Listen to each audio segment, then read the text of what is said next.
നിയമസഭാ തിരഞ്ഞെടുപ്പ് വിജ്ഞാപനം ഇന്ന്. തിരഞ്ഞെടുപ്പ് കമ്മീഷന്റെ വാർത്താ സമ്മേളനം വൈകിട്ട് 4-ന്. പ്രഖ്യാപനം കേരളം ഉൾപ്പെടെ 4 സംസ്ഥാനങ്ങളിലും പുതുച്ചേരിയിലും. വോട്ടെണ്ണൽ മെയ് ആദ്യവാരമെന്ന സൂചന. നാളെ രാഷ്ട്രീയ കക്ഷികളുടെ യോഗം. CPM സ്ഥാനാർത്ഥി പ്രഖ്യാപനം വൈകിട്ടോടെ. കോൺഗ്രസിന്റെ ആദ്യഘട്ട പട്ടികയും BJPയുടെ A ക്ലാസ് മണ്ഡലങ്ങളിലെ സ്ഥാനാർത്ഥി പ്രഖ്യാപനവും നാളെ.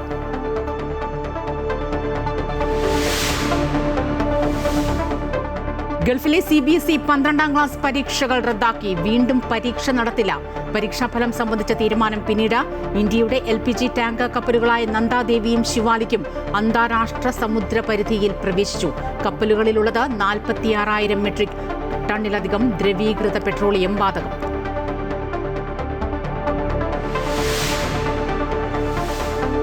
രണ്ടാം പിണറായി മന്ത്രിസഭയുടെ അവസാന മന്ത്രിസഭാ യോഗത്തിൽ ജനപ്രിയ തീരുമാനങ്ങൾ. വാഹനപിഴയിൽ 50% ഇളവ്. ഏപ്രിൽ 30-ന് മുൻപ് അടയ്ക്കണം. 1857 പുതിയ അധ്യാപക തസ്തികകൾ.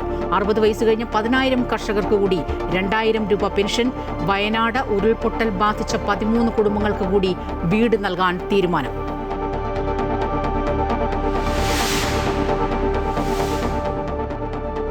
സദ്ഗുരു ശ്രീമാതാ അമൃതാനന്ദമയി ദേവി അയോധ്യയിലേക്ക് യാത്ര. പ്രത്യേകം സജ്ജീകരിച്ച ട്രെയിനിൽ.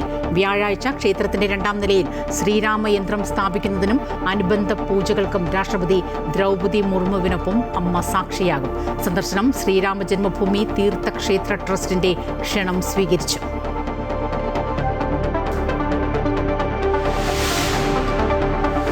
കവടിയാർ കൊട്ടാരത്തിൽ വൻ കവർച്ച. മോഷണം പോയത് 2 കോടിയുടെ സ്വർണ്ണാഭരണങ്ങൾ.